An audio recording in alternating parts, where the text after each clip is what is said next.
يا بني إسرائيل اذكروا نعمتي التي أنعمت عليكم وأني فضلتكم على العالمين۔ اے بنی اسرائیل، میری ان نعمتوں کو یاد کرو جو میں نے تم پر انعام کیے، اور بے شک میں نے تم کو تمام جہانوں پر فضیلت دی ہے۔ وَاتَّقُوا يَوْمًا لَا تَجْزِي نَفْسٌ عَن نَفْسٍ شَيْئًا وَلَا يُقْبَلُ مِنْهَا عَدْلٌ وَلَا تَنفَعُهَا شَفَاعَةٌ وَلَا هُمْ يُنصَرُونَ۔ اور اس دن سے ڈرو جب کوئی شخص کسی شخص کی طرف سے کوئی بدلہ نہیں دے سکے گا،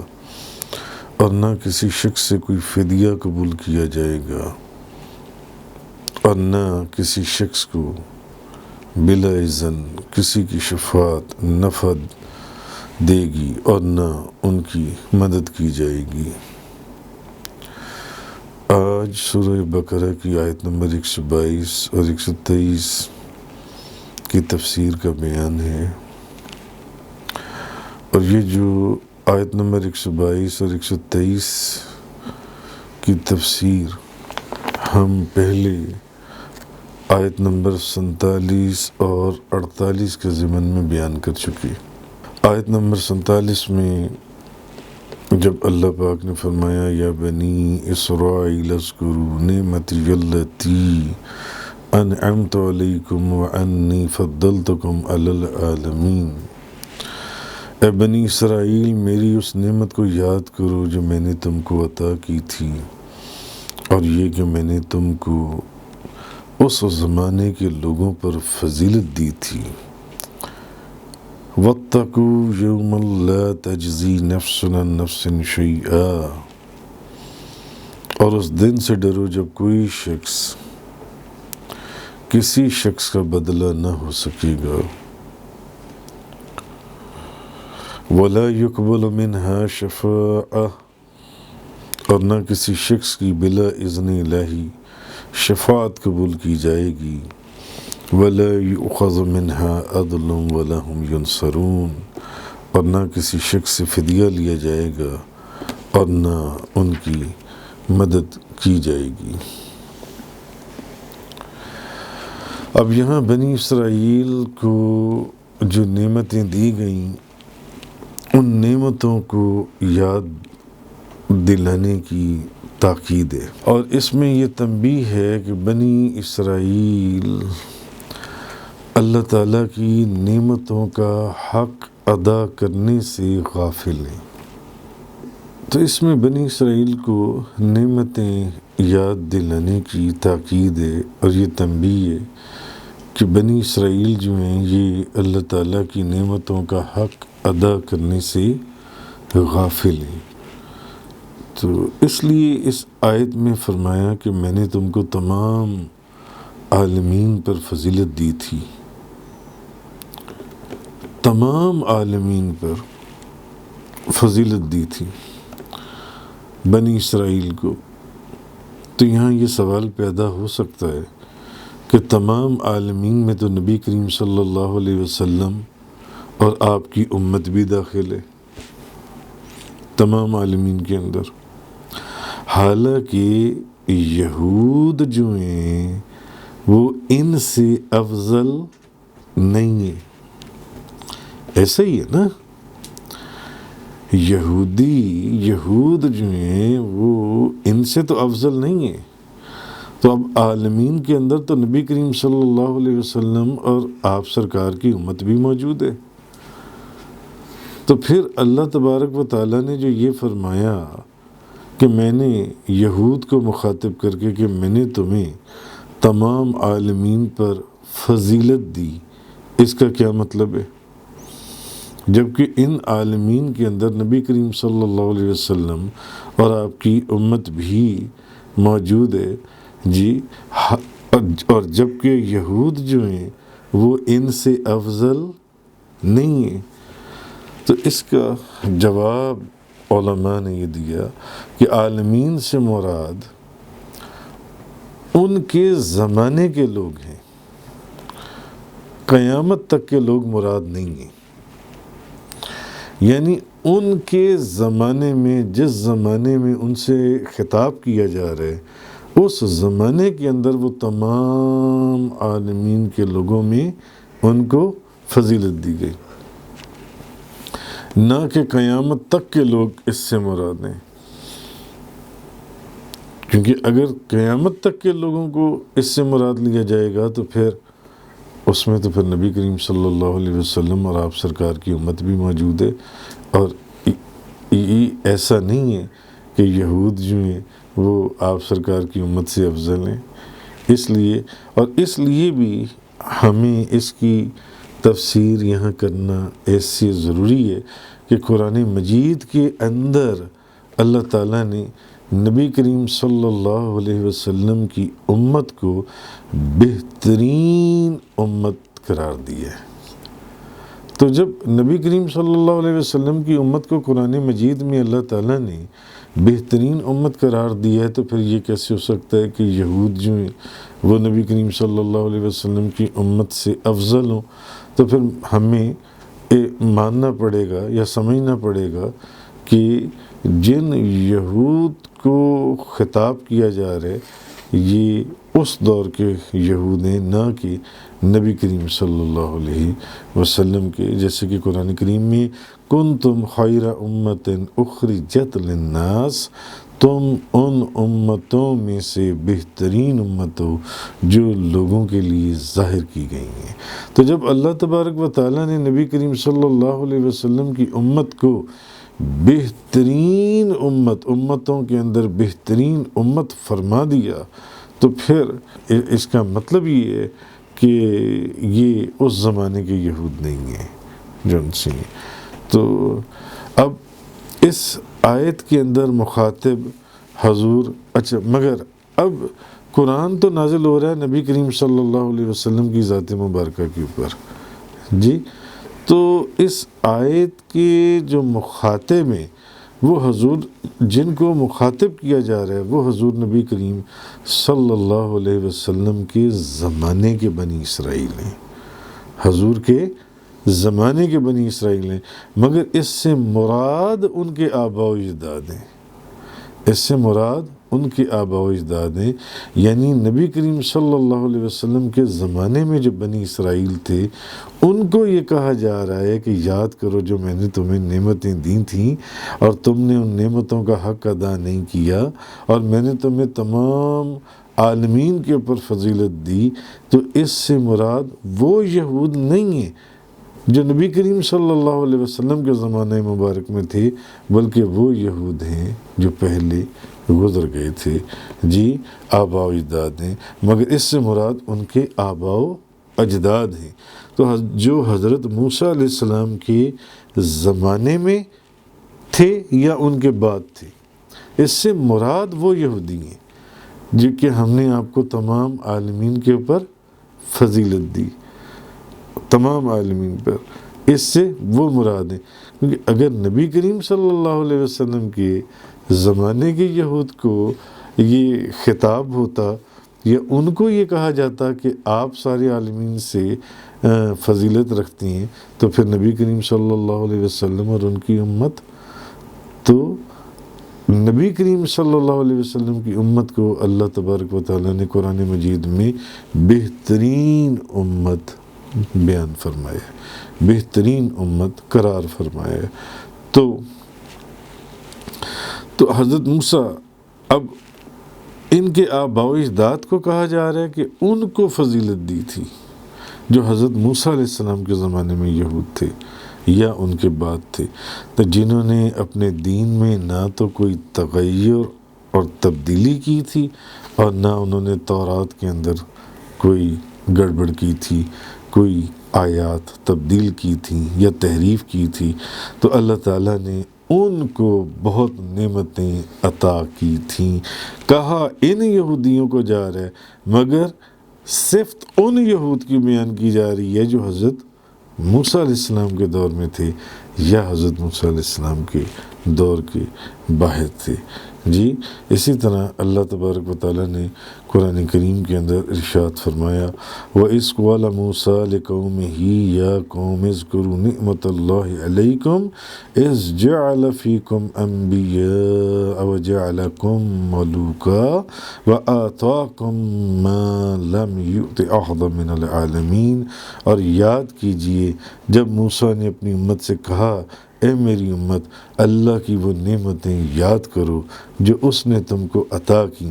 جب اس نے تم میں انبیاء بنائے اور تم کو بادشاہ بنایا اور تمہیں وہ کچھ دیا جو اس زمانے میں، یعنی اس زمانے میں سارے جہانوں میں سے کسی کو بھی نہیں دیا گیا تھا۔ تو معلوم ہوا کہ مخاطب تو یہ والے یہودی ہیں جو نبی کریم صلی اللہ علیہ وسلم کے زمانہ مبارک میں، مگر صرف ان یہود کی بیان ہو رہی ہے جو حضرت موسیٰ علیہ السلام کے دور میں تھے یا ان کے بعد میں تھے۔ تو یہ نعمتیں ان کے حق میں اس لیے نعمتیں ہیں کہ آباء و اجداد کی جو فضیلتیں ہیں وہ اولاد کے حق میں بھی ایک عزت اور شرف ہوتا ہے، اولاد کے لیے بھی جو ان سے۔ تو اللہ تعالیٰ نے ان یہودیوں کو اپنی نعمتیں یاد دلا کر نبی کریم صلی اللہ علیہ وسلم اور قرآن پر ایمان لانے کی دعوت دی۔ اللہ تعالیٰ نے اپنے محبوب کے اوپر ایمان لانے اور قرآن کریم کے اوپر ایمان لانے کی دعوت دی، مگر ان کو وہ نعمتیں یاد دلائیں کہ ان نعمتوں کو یاد کر لو جو نعمتیں ہم نے تمہیں دی تھی، اور اللہ تعالیٰ نے ان کو عذاب آخرت کے عذاب سے ڈرا کر ایمان لانے کی دعوت دی کہ آخرت کے عذاب سے ڈر جاؤ۔ کہ اس کا خلاصہ یہ ہے کہ یعنی اے بنی اسرائیل، اگر تم نے اللہ کی نعمتوں اور اس کی دی ہوئی فضیلتوں کے تقاضوں کو پورا نہ کیا اور نبی کریم صلی اللہ علیہ وسلم پر ایمان نہ لائے تو پھر تم اللہ کے عذاب سے کسی طرح بھی نہیں بچ سکو گے، کسی طرح بھی تم پھر اللہ کے عذاب سے نہیں بچ سکو گے۔ تو پہلے اللہ پاک نے ان نعمتوں کا ذکر کیا، یا بنی اسرائیل اذکروا نعمتی التی انعمت علیکم وانی فضلتکم علی العالمین، اے بنی اسرائیل میری اس نعمت کو یاد کرو جو میں نے تم کو دی تھی، اور یہ کہ میں نے تم کو اس زمانے کے لوگوں پر فضیلت دی تھی۔ واتقوا یوما لا تجزی نفس عن نفس شیئا ولا یقبل منها شفاعہ ولا یؤخذ منها عدل ولا هم ینصرون، اور اس دن سے ڈرو جب کوئی شخص کسی شخص کا بدلہ نہ ہو سکے گا اور نہ کسی شخص کی بلا اذن الہی شفاعت قبول کی جائے گی۔ اس دن سے ڈرو جب کوئی شخص کسی شخص کا بدلہ نہیں ہو سکے گا اور نہ کسی شخص کی شفاعت قبول کی جائے گی بغیر اللہ کے اذن سے، حکم سے، مرضی سے، اور نہ کسی شخص سے فدیہ لیا جائے گا اور نہ کسی کی مدد کی جائے گی۔ تو اللہ تبارک و تعالی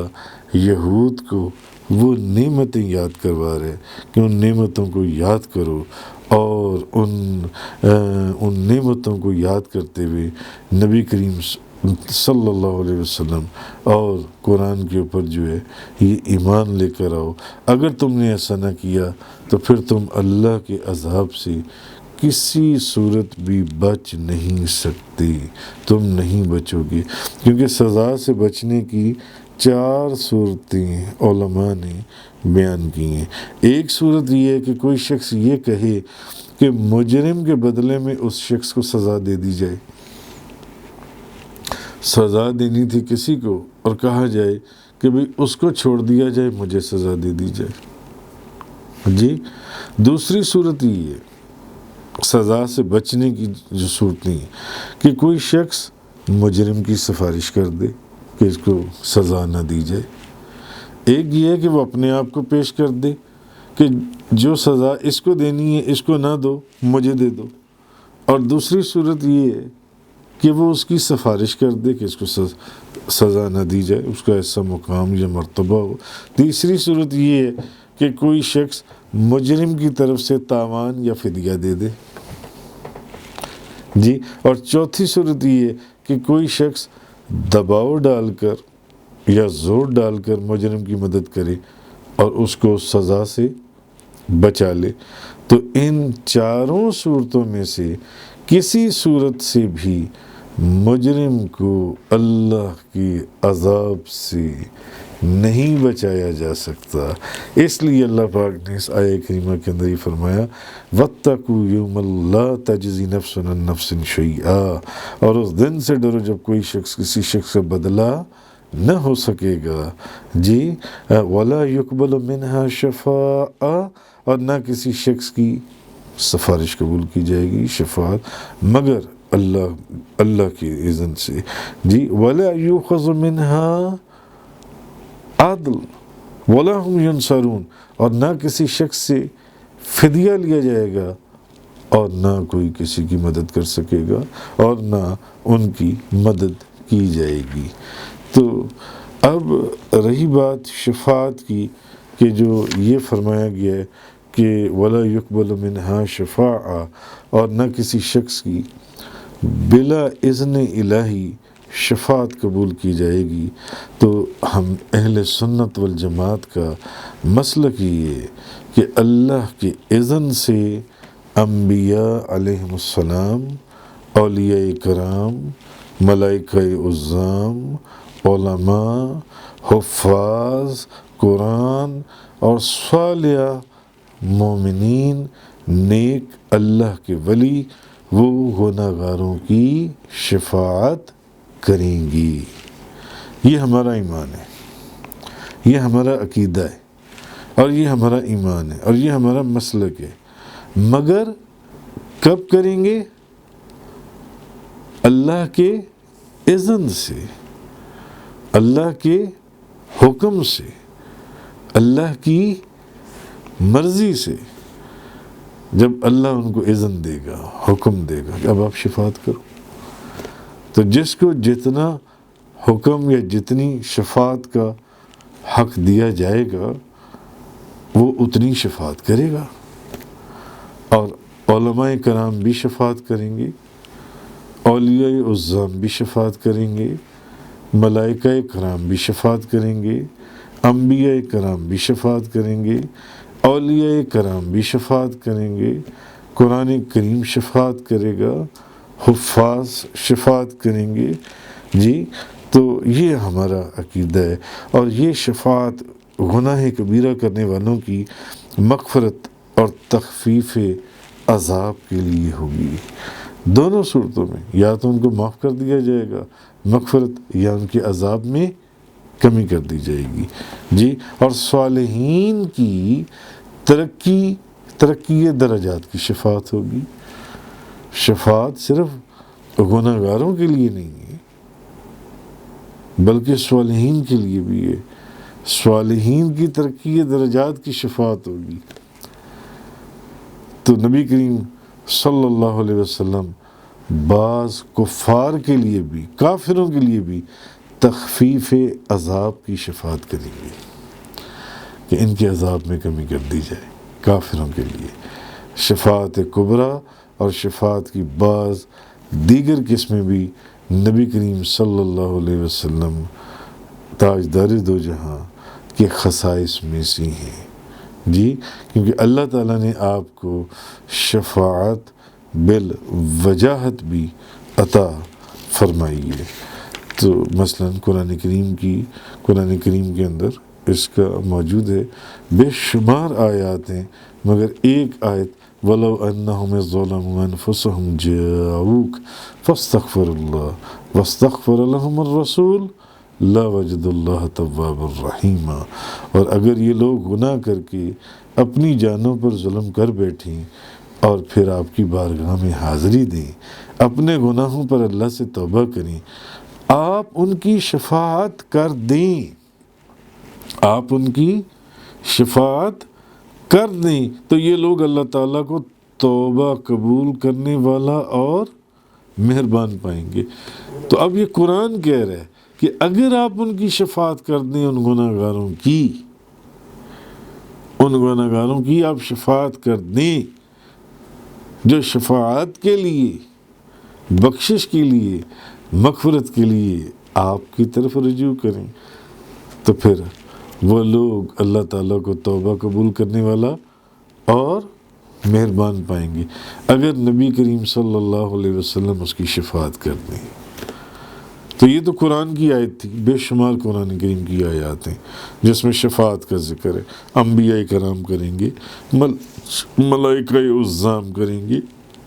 نبی کریم صلی اللہ علیہ وسلم فرمائیں، مومنین شفاعت فرمائیں گے، بے شمار آیات ہیں۔ یہ ایک آیہ مبارکہ اور ایک حدیث حضرت انس رضی اللہ تعالیٰ عنہ بیان کرتے ہیں کہ حضور نبی کریم صلی اللہ علیہ وسلم نے فرمایا، میں اپنے آپ کو اللہ تعالیٰ کی بارگاہ میں سجدہ ریز دیکھوں گا۔ امام بخاری روایت کرتے ہیں، حضرت انس سے بیان کرتے ہیں کہ میں اپنے آپ کو اللہ تعالیٰ کی بارگاہ میں سجدہ ریز دیکھوں گا، اللہ تعالیٰ جب تک چاہے گا مجھے سجدے میں رکھے گا، پھر مجھ سے کہا جائے گا اپنا سر اٹھاؤ، مانگو، اب مانگو ملے گا، شفاعت کرو قبول ہوگی۔ محبوب جو مانگنا چاہتے ہو مانگو، وہ مل جائے گا، جس کی شفاعت کرنا چاہتے ہو کرو، قبول ہوگی۔ پھر میں اپنے رب کی وہ حمد کروں گا جو اللہ تعالیٰ مجھے اس وقت تعلیم کرے گا، پھر میں شفاعت کروں گا، پھر میرے لیے حد مقرر کر دی جائے گی، پھر میں گناہگاروں کو جہنم سے نکال کر جنت میں داخل کر دوں گا، پھر میں گناہگاروں کو جہنم سے نکال کر جنت میں داخل کر دوں گا، پھر میں دوبارہ سجدہ کروں گا اور پھر شفاعت کروں گا، حتیٰ کہ جہنم میں صرف وہ لوگ رہ جائیں گے جن کو قرآن نے روک لیا۔ قتادہ فرماتے ہیں یعنی جن پر جہنم کا دوام واجب ہو گیا، اس کے علاوہ میں سب کو بخشوا کے لے جاؤں گا، سب کی میں شفاعت کروں گا، کیونکہ مجھے اللہ کی طرف سے اذن ہوگا کہ محبوب مانگو، جو مانگو گے ملے گا، جس کی شفاعت کرو گے اس کی شفاعت قبول کر لی جائے گی۔ تو یہ ایک حدیث پاک، ایک قرآن کریم کی آیت میں نے آپ کے سامنے بیان کی۔ حضرت ابو سعید خدری رضی اللہ تعالیٰ عنہ بیان کرتے ہیں، حضور نبی کریم صلی اللہ علیہ وسلم نے فرمایا، میری امت میں سے کچھ لوگ ایک گروہ کی شفاعت کریں گے۔ اب یہ بھی ایک حدیث پاک ہے، وہ بخاری شریف کی حدیث تھی، یہ ترمذی شریف کی حدیث پاک ہے۔ حضرت ابو سعید خدری فرماتے ہیں، نبی کریم صلی اللہ علیہ وسلم نے فرمایا کہ میری امت میں سے کچھ لوگ ایک گروہ کی شفاعت کریں گے، کچھ لوگ ایسے ہیں جو ایک قبیلے کی شفاعت کریں گے، کچھ لوگ ایسے ہیں جو ایک جماعت کی شفاعت کریں گے، اور کچھ لوگ ایسے ہیں جو ایک شخص کی شفاعت کریں گے، جن کو ایک شخص کو بخشوانے کا حق دیا جائے گا کہ ایک بندہ بخشوا لو، کسی کو حق دیا جائے گا کہ جماعت کو بخشوا لو، کسی کو دیا جائے گا پورا قبیلہ بخشوا لو، اور کسی کو دیا جائے گا گروہ بخش، حتیٰ کہ وہ سب جنت میں داخل ہو جائیں گے، حتیٰ کہ وہ سب جنت میں داخل ہو جائیں گے۔ تو یہ نبی کریم صلی اللہ علیہ وسلم، تو ہمارا اہل سنت والجماعت کا عقیدہ اور مسلک یہی ہے کہ اللہ کے اذن سے انبیاء کرام بھی شفاعت کریں گے، اولیاء عظام بھی شفاعت کریں گے، علماء کرام بھی شفاعت کریں گے، مومنین بھی شفاعت کریں گے، اولیاء عظام بھی شفاعت کریں گے، علماء کرام بھی شفاعت کریں گے، قرآن بھی شفاعت کرے گا۔ تفسیر قرآن کا یہ لیکچر انگلش میں سننے کے لیے براہ کرم ڈسکرپشن میں موجود لنک پر کلک کریں۔